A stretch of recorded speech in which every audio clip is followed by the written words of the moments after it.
Happy to now be joining by Red Sox pitcher Richard Fitts at Tropicana Field. And Richard, this has been kind of incredible for you the last few weeks. What has the journey been like to get here to the big leagues? It's been a little crazy. It's just it feels like it never stops moving. You start getting comfortable kind of where you're at in Worcester, and the season's starting to wind down, and then all of a sudden you're thrown in the fire of the big leagues. And I couldn't be happier for what it's been like. But it's another league up here, and I'm trying to find my way of where I fit in. Your debut, you had short notice, but able to get your family here and make it. Your second start, even shorter notice. Yeah. I bet it was probably a couple hours at best. But how have you been able to handle kind of the unexpectedness with ease at this level? Yeah, I mean, the great thing about it is that both those times where I was scheduled to pitch, I just didn't know exactly when or where I was going to pitch. So I was scheduled to pitch on Sunday in Rochester, and then that ended up being at Fenway.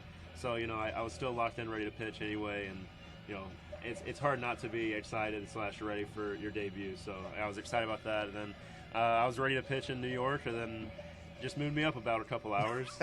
So it took me to where I actually knew when I was pitching instead of waiting on how to finish. So what was that like? Obviously coming up through the Yankees, and then all of a sudden you're thrust into a situation where you're facing the likes of Judge and Soto and some of those big bats. Yeah, it's cool. I've been watching them just in the locker room, just throughout my whole minor league career, and looking to be their teammates. And then being on the flip side, it is cool just to kind of be in front of those stars that we see every day.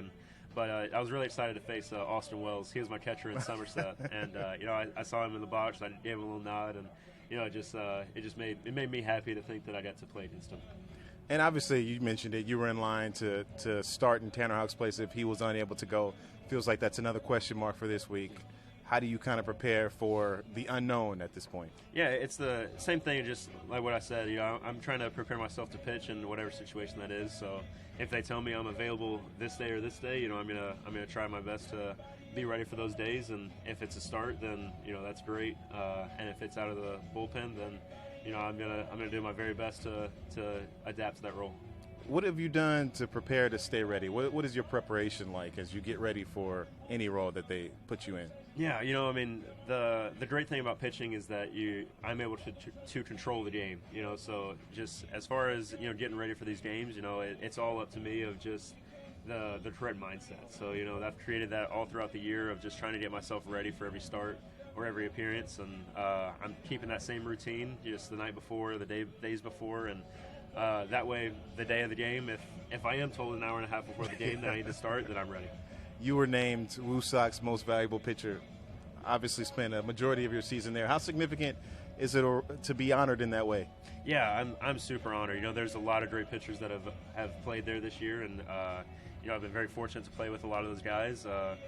And there's a great staff just all throughout the Red Sox organization, and really good in Worcester with Dan DeLucia, and so I'm just happy to have my name kind of brought up like that. So it's an honor. Now you were talking about it. You're still in school, still a student athlete, if you will, who famously had to ask for an extension to write a paper, probably a historical first. But what was that conversation like with your professor? Was it a absolutely or this is crazy? How'd it go? Yeah, it was a quick email, and I was gonna try and take my quizzes as fast as I could, but I knew I wasn't going to do it as well as I wanted to do. Yeah, you had your mind on other things. I'm thinking about Fenway.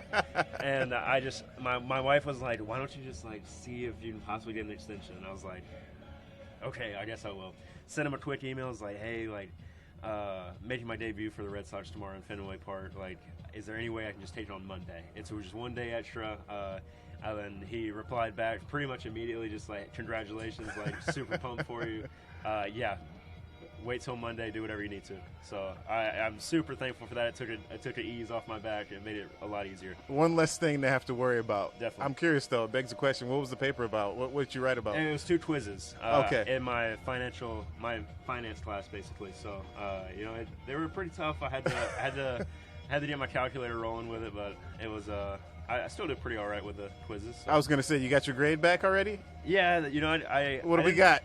I didn't get 100, okay. But I didn't fail it, so we're good. All right, as long as you pass, that's what matters. Now, How close are you to finishing, and why is it important to you to kind of get that degree? Yeah, I'll finish my degree in business administration from Auburn University in May. So right when the season's starting up next year, and it's just important to me for one because I started my career at Auburn, and just having the paper that says that I went there, I graduated there. It's really important to me just for my kids one day to kind of have that to look up to, and then just the rest of my family to see that my education does matter. And I don't know if I'll ever even use my degree the way that it's probably intended to be used, just because I love baseball so much. But I can't thank Auburn enough, the baseball team or the university, just for giving me an opportunity and just allowing me to grow there.